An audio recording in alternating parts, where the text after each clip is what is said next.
হরে Krishna. ISKCON Bangla পক্ষ থেকে আপনাদের সুস্বাগতম। তো আমরা শ্রীপাদ যদুনন্দন প্রভুর কাছ থেকে শিল প্রভুপাদের যে পুরাতন সমস্ত কাহিনী, উনার লীলা আমরা শুনছিলাম। তো আজকের পর্বে যদুনন্দন প্রভুর কাছ থেকে নতুন কিছু শুনব। তো আপনারা অনেক অপেক্ষায় থাকেন প্রভু কখন প্রভুপাদ সম্বন্ধে বলবেন। তো শ্রীপাদ যদুনন্দন প্রভুকে অনেক ধন্যবাদ, এতদিন আমাদের এই প্রভুপাদ সম্বন্ধে, প্রভুপাদ চেতনায় আমাদের রেখেছেন এবং আজকেও রাখবেন। তাই প্রভুকে বলছি যে প্রভুকে অনুগ্রহ করছি যেন আজকেও নতুন কিছু বলেন শিল প্রভুপাদ সম্বন্ধে। শিল প্রভুপাদ কি যায়। হরে কৃষ্ণ। হরে কৃষ্ণ। উপস্থিত ভক্তমণ্ডলকে জানাই ইসকনের পক্ষ থেকে আন্তর্জাতিক প্রীতি, শুভেচ্ছা, অভিনন্দন। তো আপনারা দীর্ঘদিন ধরে শুনে আসছেন আমাদের স্মরণামৃত শিল প্রভুপাদের যে লীলামৃত, তার যারা শিষ্যবৃন্দ তাদের যে তারা স্মরণ করে যে বলছেন, আমরা খুব কৃতজ্ঞ। আমরা তো জানতে পারতাম না, আমরা নবীন ভক্ত, আর তার পরবর্তী যারা জেনারেশন, তারা তো জানতে পারবে না, যে তারা তো সাক্ষাৎ দেখেও নি। তো এগুলো খুবই মূল্যবান বা খুব প্রয়োজনীয় গ্রন্থ অধ্যয়ন কিংবা এই যে শ্রবণ করা, অডিও ভিডিও। তো আজকে আমরা বলতে চলেছি একজন ভক্ত যিনি শিল প্রভুপাদের দীর্ঘদিন ধরে ওনার সান্নিধ্যে ছিলেন। তার নাম হচ্ছে বদ্রীনারায়ণ স্বামী। বদ্রীনারায়ণ স্বামী, আপনি দর্শন করেন তাকে না?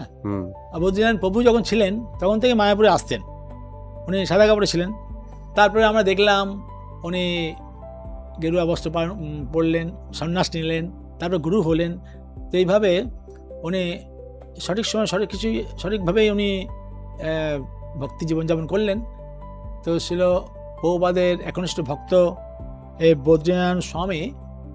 তিনি মায়াপুরে যখন আসতেন খুব সুন্দর ক্লাস দিতেন, ইংরেজিতে ক্লাস দিতেন। তো তিনি আমেরিকায় জন্মগ্রহণ করেছিলেন। আমেরিকাতে তিনি সান ডিয়েগো মন্দিরের প্রেসিডেন্ট ছিলেন দীর্ঘদিন। তারপরে তিনি অনেক দায়িত্বপূর্ণ কাজ করেছেন, জীবিত ছিলেন। তারপরে তিনি সন্ন্যাস গ্রহণ করলেন 2014 সালে। আচ্ছা। তারপর 2020 সালে দীক্ষা গুরু হলেন। তারপরে 2026 সালে তিনি বৃন্দাবনে অপ্রকট হলেন। একদম শেষ সময় আমরা দর্শন করেছিলাম। অদ্ভুত ব্যাপার, যে মায়াপুরে এসেছিলেন এবং তিনি আভাস দিয়েছিলেন যে তিনি যে চলে যাবেন, সে আভাসটাও দিয়েছিলেন। তো অনেকে আপনারা জানেন, শুনেছেন, অনেকে হয়তো জানেন না, জাস্ট টাচ করে দিলাম। তো আমরা তাকে স্মরণ করছি। বৈষ্ণবের তো কোনো তিরোভাব নেই, তো তিনি সবসময় আমাদের মাঝখানে আছেন। যেমন শিল প্রভুপাদ আমাদের মাঝখানে আছেন গ্রন্থের আকারে, গ্রন্থ হিসাবে। তো তিনিও আছেন। তা তার কিছু মহিমা বলা উচিত আমাদের, না?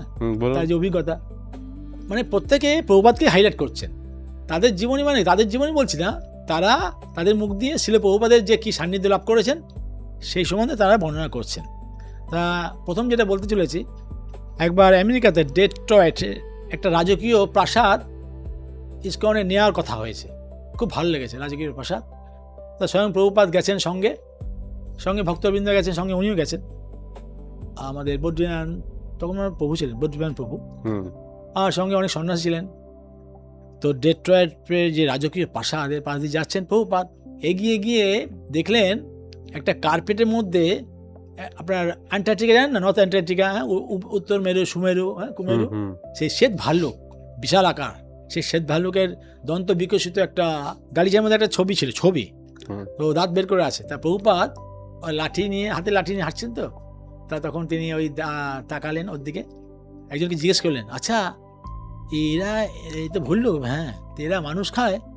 হ্যাঁ প্রভুপাদ, কখনো কোনো মানুষে খায়। তখন প্রভুপাদ করলেন কি, তার পাশ দিয়ে আস্তে আস্তে চলে গেলেন, যেন খুব কিছু হতে পারে আর কি। তো এরকম প্রভুপাদ খুব রসিক ছিলেন। তো এইভাবে তারা মালিকের কাছে পৌঁছালেন, সেই রাজকীয় প্রাসাদে ডেট্রয়েটের। তো মালিককে নিয়ে সেটা প্রভুপাদ একটু নিচু জায়গায় সামনে গিয়ে বসলেন। বসে একটু কথাবার্তা বলছেন যে আপনাদের খুব সুন্দর রাজকীয় ব্যাপার, খুব ভালো লেগেছে আমাদের। তা আমরাও ভগবান শ্রীকৃষ্ণের রাজকীয় এই প্রাসাদের দরকার, আমরাও ভালো লাগেছে আমাদের, আমরা চাই সেটা। তো মালিকও খুব আনন্দ পাচ্ছে, মানে নিশ্চয়ই বলছে, কিন্তু আমরা কিন্তু, মানে আপনি যে আশা করছেন সেরকম না, আমরা হচ্ছে পেশাদার ভিক্ষুক আমরা। আবার চমকে গেলেন। তো ঠিক আছে, তো আমরা দাম তো বুঝতে পারছেন, আমারা তো সব দান ধ্যান করে, তো আমাদের দান করলে মানে ভালো হুম। বলছে। সব দেখছি, সবাই দেখছি যে ওর মানে মালিকের মধ্যে দম বন্ধ হয়ে যাওয়ার অবস্থা। হুম। তোমার কোনো চিন্তা নেই, আমরা আপনাকে দেবো, পয়সা দেবো। তখন দাম দেওয়া হয়েছে। তো আমাদের যে অম্বরীশ প্রভু, যাকে আমরা আলফ্রেড বুশ ফোর্ড নামে চেনেন, তিনি অর্ধেক টাকা দিয়েছেন। ফোর্ড কোম্পানির মালিক হ্যাঁ। এখন। আরেকজন মাতাজি লেখা শ্রাবন্তী মাতাজি, তিনিও সাহায্য করেছেন। এইভাবে সে অবশেষে অনেক কম দামে দরদাম হয়েছিল। তো প্রভুপাদ তো এই ব্যাপারে খুব এক্সপার্ট। তিনি শ্রীকৃষ্ণের অর্থ হয়তো খরচা করতে চাইতেন না। তো উনি তখন অবশেষে আমাদের হলো এটা। তারপর দেখা গেল কি, যে মালিক সে ওই ঘরের মধ্যে যে আয়না আছে, ঝাড়ু আছে, সুন্দর সুন্দর স্বর্ণ রঙিন মানে ইয়ে ছিল, হয়তো সোনারই ছিল, হ্যান্ডেল খুলতে লেগেছে।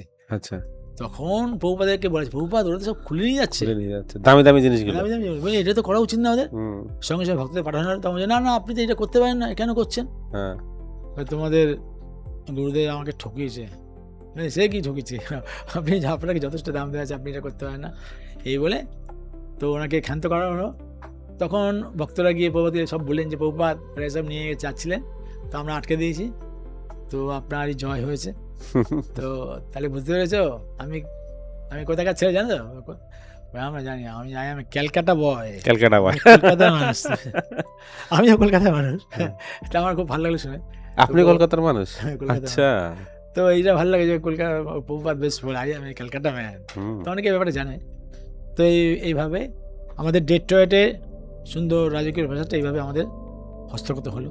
মানে এটা বদ্রীনারায়ণ মহারাজ বলছেন, বলছেন বইয়ে কোনো কিছু লিখে গেছে। ওনার থেকে আমরা জানতে পারলাম। এটা কেমন লাগলো আপনাদের বলুন? খুব ভালো। মানে প্রভুপাদ মানে অ্যাকচুয়ালি ইকোনমিক্সে একটা সাবজেক্ট আছে যেটা কিনা কোনো জিনিসের দাম নির্ধারণ করে, তার উপর অনেক পড়াশোনা আছে। তো এখন দেখছিল প্রভুপাদ সেই সাবজেক্টে খুব পারদর্শী ছিলেন, যে ওই সম্পত্তিটা অ্যাকচুয়াল কত দাম হবে। যেহেতু প্রভুপাদ কৃষ্ণের জন্য নেবেন, কৃষ্ণ হলেন অ্যাকচুয়াল রাজা, রাজকীয় প্রাসাদ কৃষ্ণকে বসানো হবে, সেখানে সঠিক দাম কি হওয়া উচিত। এবং প্রভুপাদ সঠিক সময়েও সিদ্ধান্ত নিয়েছেন যে খুলে নেওয়া যাবে না, কারণ আমি সমস্ত কিছু দেখেই দাম ঠিক করেছি। তাহলে খুলে নিলে পরে সেই দামটা তো, প্রথম কথা হলো খুলে নেওয়াটা তো একটা অনৈতিক হয়ে গেল। ওরা কিন্তু চেয়েছিল খুলে নিয়ে কিছু ম্যানেজ করা। যাই হোক, প্রভুপাদ কিন্তু জনজাগতিক দিক থেকেও মানে বড় ব্যবসায়ী, সচেতন। খুব সুন্দর। এটা আমি জানতাম না, এটা খুব সুন্দর লাগলো কাহিনীটা আমার। এই জন্য তো আমাদের এই আলোচনা করা হয়েছে। এই জন্য আপনারাও নিয়মিত শ্রবণ করবেন, আপনারা কমেন্ট করবেন কেমন লাগলো। আপনাদের যদি এটা প্রথম শুনে থাকেন, তাহলে আমাদের অবশ্যই কমেন্ট করবেন যে আপনাদের কেমন লাগলো। হরে কৃষ্ণ। হরে কৃষ্ণ।